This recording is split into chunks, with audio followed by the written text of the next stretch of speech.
हाँ जेपी के राज बचा है 40 नहीं चलते हो, नहीं चलतो, नहीं चलतो, 40 नहीं चलते हो, नहीं चलतो, नहीं चलतो, बाहरी सांसद नहीं चलते हो, नहीं चलतो, नहीं चलतो, बाहरी सांसद नहीं चलते हो, नहीं चलतो, नहीं चलतो, 40 नहीं चलते हो, नहीं चलतो, नहीं चलतो, 40 नहीं चलते हो। नहीं चलतो, नहीं चलतो।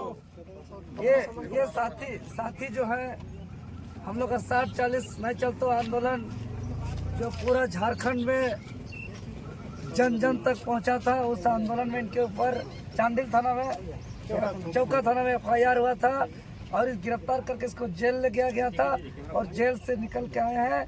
इस लड़ाकू साथी को हौसला को मजबूत करने के लिए आज हम लोग इसको 100 लड़ा के सम्मानित कर रहे हैं।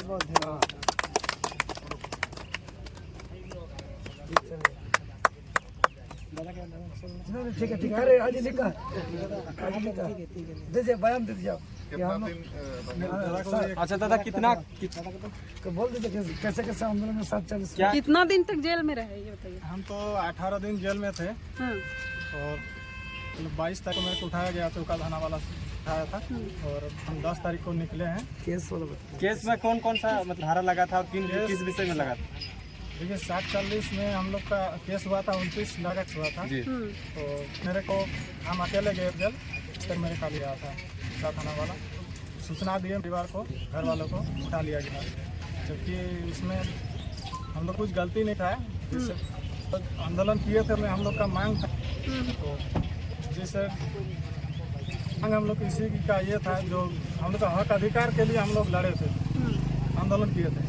हक अधिकार अगर मांगना गुनाह है तो ये तो बहुत ही गलत है।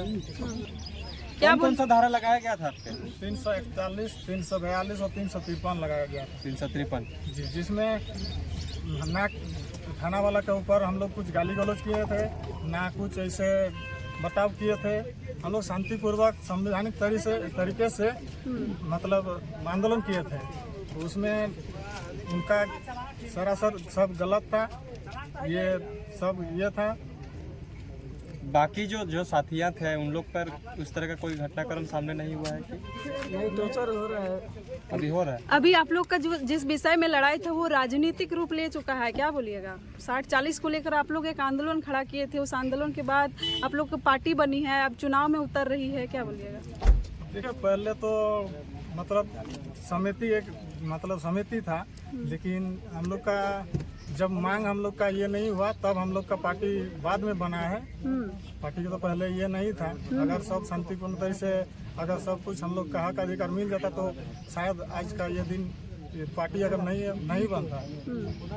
अच्छा देवेंद्र जी, आपसे एक सवाल रहेगा। 60-40 के दरमियान बहुत सारे स्टूडेंट पर धाराएं लगाया गया है, हालांकि कुछ ऐसे भी बात सुनने को आ रहा है कि अभी जो आचार संहिता उल्लंघन मामले में ऐसा भी कोई सामने आ रहा है जो पहले जिन पर FIR हुआ था 60-40 के दरमियान उसको परेशान भी किया जा रहा है, साथ सुनने में आ रहा है। इस पे कोई आप पुष्टि कुछ हुआ है क्या? देखिए सुनने में आ रहा है और लोगों के माध्यम से, और अगर ऐसा हो रहा है तो ये तानाशाही है, ये तानाशाही का शासन है। और इसके जो 60-40 नहीं चलतो जो झारखंडी लोग कहा, इसमें गलत क्या है? अगर 60-40 चलतो ही कहता तो हमारे पूर्वज को इतना बलिदान दे करके अलग राज्य का झारखंड क्यों बनाया? इसलिए बलिदान देकर झारखंड राज्य बनाया गया था कि 60-40 नहीं चलतो, जिसको जबरदस्ती चलाया जा रहा है गलत तरीके से। और हम लोग झारखंडी लोग सबको एकजुट होकर के संघर्ष किए, और संघर्ष करने के बाद झूठा FIR करके शासन के तहत तानाशाही रवैया अपनाते हुए जो है कि टॉर्चर किया जा रहा है, परेशान किया जा रहा है।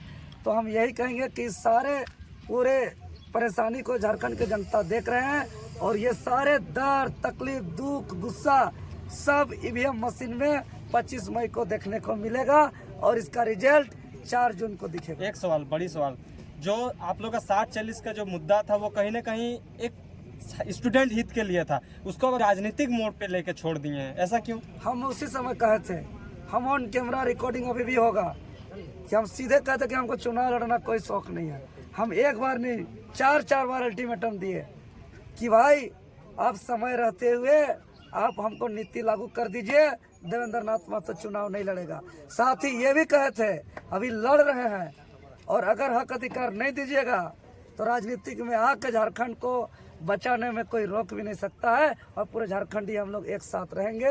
ये भी हम बोले थे, रिकॉर्डिंग सुनिए। बहुत बहुत धन्यवाद।